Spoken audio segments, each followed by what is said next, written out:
thank you very much, and thank you very much for promoting me to be a medical doctor. I'm actually an engineer and a businessman, I'd like to welcome you all to Angle's presentation. Just to let you know, if those of you like me who like making notes, we will be putting this presentation on our website, so you'll get it from there. And we have a stand number 11, where I've got a couple of colleagues and myself, and we'll be very happy to answer any questions that you may have. And what I want to talk about is something that's very simple, and I believe that often in life the best ideas are simple. And this in my hand is something that's very simple. It's a microfluidic cassette. It's plastic.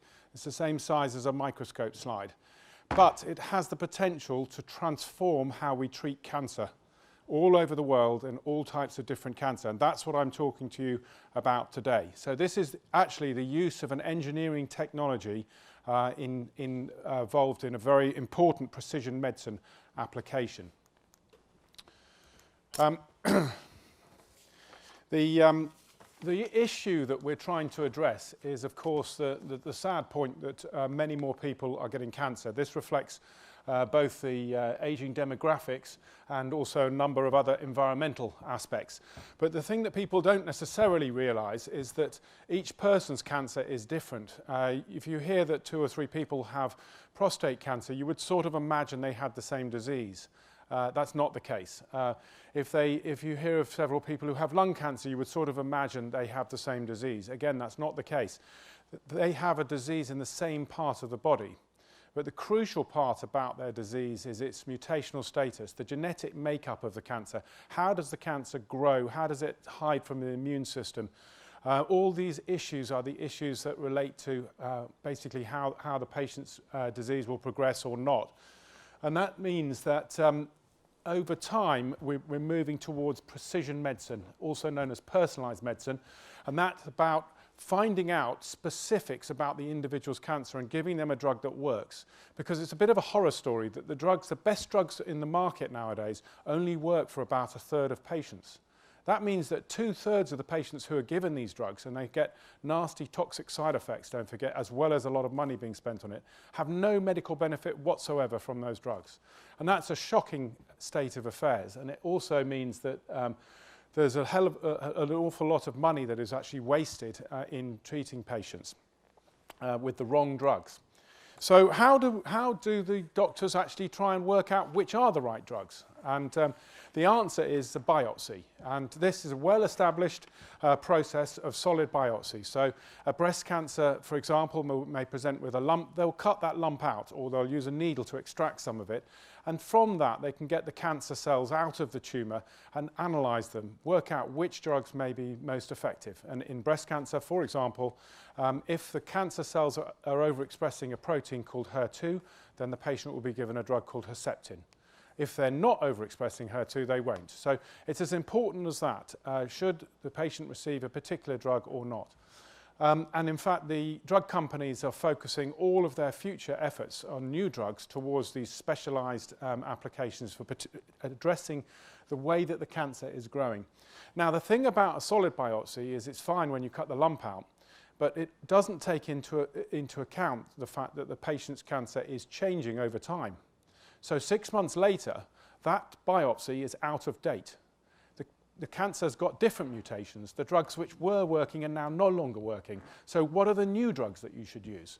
Well, it's a mystery at the moment because you've already cut the lump out. You can't cut it out twice, it's gone. And there isn't an easy access to cancer cells now.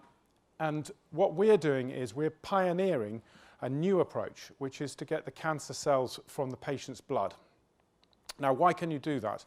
Because the nature of cancer is that the primary tumour sheds cancer cells into the bloodstream. So it just drops cancer cells in the bloodstream, and they circulate in the patient's body, and they're therefore known as circulating tumour cells. Their purpose is to go and land in another place and start a secondary cancer. So that's how you can start with breast cancer and then end up with liver cancer or lung cancer or bone cancer. These cancer cells have been travelling in the blood. So not only is the blood a source of cancer cells, which could be analysed if you could get hold of them, and I'll explain a bit more about that in a minute. But not only is it a source of cancer cells for analysis, but those cells are the most important cells in the cancer's development, because they're the ones that cause metastasis, they're the ones that cause the secondary cancer, and ultimately they're the ones that cause the death of the patient. So they're clinically extremely relevant cells. People have known about circulating tumour cells for many, many years, but they've never really been used to help patients. And the reason is that there's a vanishingly small number of those cells in existence, possibly one cancer cell for 1,000 million blood cells. So it's 1 in a billion, literally. And it's been technically an impossible challenge to get hold of those cells. And that piece of plastic that I held up is actually a solution to that, an engineering solution to that problem. And it takes into account the fact that the cancer cells are substantially larger than the other cells. The white blood cells are the biggest blood cells, and they're about 2 or 3 times larger than them. And they're less compressible. So if you put them through what is effectively a simple filter, you can filter out the 1 in a billion cells, and you can get rid of the blood cells, and that gives you a liquid biopsy, the ability to check the patient's blood time and time and time again to work out what would be the most appropriate treatment for that patient at that time. Now, I'm going to actually show you a little animation of how that little bit of plastic works. And before I start, as I said, that cassette is the same size as a microscope slide, and it's got some little loops inside it, and those loops have a cross-section with a patented step. Now, this is a crucial part of our business proposition. Angle owns this technology. No one else can copy this because we have granted patents worldwide on the technology. So this is going to show a little animation of how it works.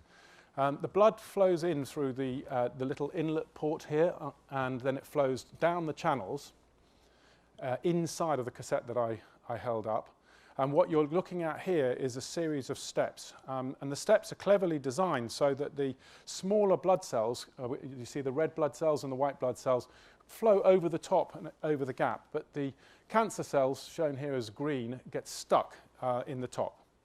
And it's literally as simple as that. So it filters the blood, takes out the cancer cells, and then we're able to reverse the flow and remove the cancer cells for analysis. And this is the same thing, but this is, rather than the animation, this is a real blood flow. So you're actually going to see blood flowing inside one of our cassettes. And so you can see the red blood cells streaming across those steps. These little lines are the edges of the steps from above, and they're streaming through the critical gap here, which is a narrow aperture whereby the cancer cells can't get through. And in a minute, you're about to see a cancer cell which has actually been trapped. So look at the thousands of millions of cells shooting through, and then you get one cancer cell, which is about here, which is being held there. Look how it doesn't impede the flow of blood at all. Everything just flows through, but it is left there, captured, and at the end of the thing, you end up with multiple cells in that precise location, because this is the beginning of the constricted gap, and so that's where the cancer cells end up being caught. We have a machine, or I'm supposed to call it an instrument. We have an instrument which basically automates this process and makes it very, very easy for the user.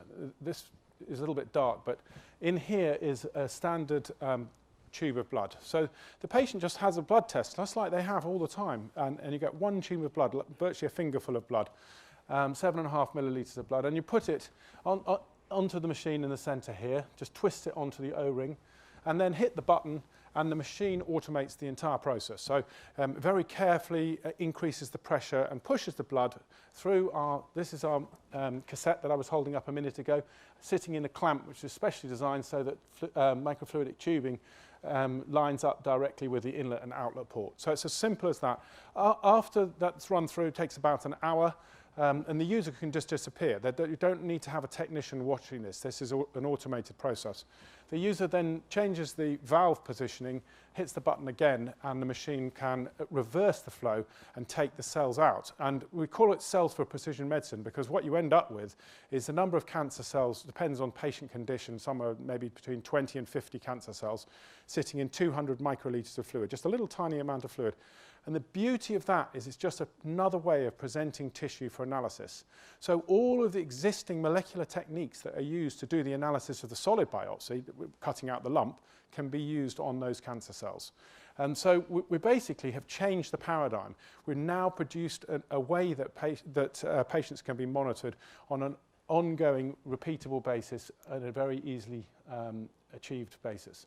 We've got 9 major cancer centres already working with this system. The top 5 have formally reported as a sort of third-party evaluation of the system. Every single one of them says it works well. So we've got great support from the likes of Cancer Research UK, Barts Cancer Institute, Medical University of Vienna. And down the bottom here, we've got 4 others, including, I would draw your attention to, obviously, there's Cambridge here. MD Anderson Cancer Centre is arguably the leading cancer centre in the entire world. They're working with our system. So we've got a lot of support for this. Our first application is in ovarian cancer. So obviously, as was discussed earlier, it's absolutely crucial to make sure that a medical product has got lots of evidence proving how well it works. We've already achieved the level of proving that we can get the cancer cells from patient blood and we can harvest them and they can be analysed. We're now working to prove the medical benefit to patients in doing this. And the first application is in ovarian cancer. Now, ovarian cancer is thought of as being the silent killer. And the reason is that it's very, very difficult to identify. What we've got is an ability in 100% of patients undertaken by Medical University of Vienna to correctly detect ovarian cancer in patients who are having an operation for an abnormal pelvic mass, of which there's over 200,000 women per year in the United States alone, so perhaps 1 million worldwide. So at the moment, those patients who are having the operation for an abnormal pelvic mass, the doctors don't know whether they've got cancer or not. And as a result, many patients die from not having a specialist cancer surgeon doing their operation. So we've got particularly high sensitivity and specificity of this, much, much better than traditional techniques. And we've now moved into a clinical study final stage. So basically, by the end of 2016, we hope to have completed patient studies through Europe and be well in process in the United States to prove how well this works. And then it will be deployed, accessing a £300 million per annum market for us. We've also got extremely encouraging results in prostate cancer from Barts Cancer Institute. And they, again, in 100% of the prostate cancer patients they looked at, they were able to get circulating tumour cells using our system, and they were able to analyse those cells. So they now move to the next phase, which is to use this for potential early detection of prostate cancer, and also, very importantly, for therapy selection. So for working out which drugs will benefit the patient during the course of their treatment. So, what are we doing on time? I think keep moving along. There's so many things that I could tell you about, and I will tell you about if you come to our exhibition stand. But the thing I'd really like to draw out is in the first presentation, those of you who were here, you heard about the opportunities from the pharmaceutical industry for new drugs, new cancer drugs. And the reason that ANGLE has focused all our efforts on this Parsortix system for capturing cancer cells is because we're addressing a market of similar, if not larger size than such cancer drugs. We estimate £8 billion per annum clinical application market. But we're doing it with a simple engineering product, so it doesn't have these very high risks and high costs associated with a new drug. And it was when we realized that that we refocused ANGLE over the last 5 years just to focus on this one opportunity. As I mentioned, we've got 9 big cancer centres already working with this system in multiple different cancer types, as well as the 2 that I've described. We've got work going on in lung cancer, for example. Last week, we presented results, or rather our collaborator, University of Southern California, presented results in breast cancer, which are going extremely well. So there's multiple different applications for this platform. We've also now got the product into a form where we're able to sell it for research use. So later this calendar year, we're expecting to start building our research use sales, which will be worth up to £250 million per annum. And then, as I mentioned, we've got our first application in ovarian cancer, absolutely head and shoulders above any alternative approaches to diagnosing ovarian cancer.